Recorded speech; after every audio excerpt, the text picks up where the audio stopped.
po lumalayo sa atin. Nananatili po siya dyan.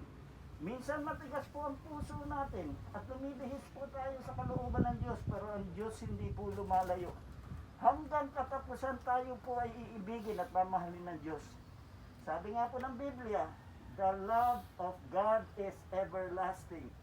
He doesn't love you today and tomorrow He hates you. Ang Diyos po ay mapagmahal.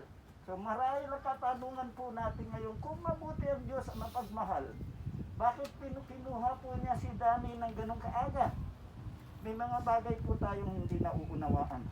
Kaya nga po, kailangan lang po natin ngayon ang pananampalataya.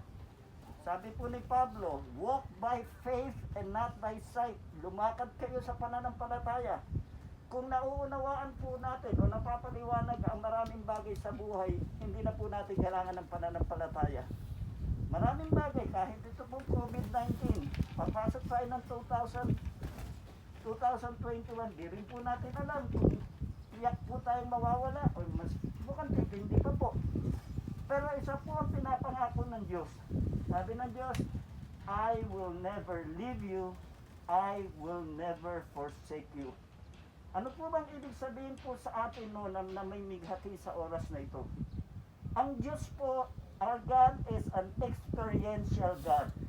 Ang ibig sabihin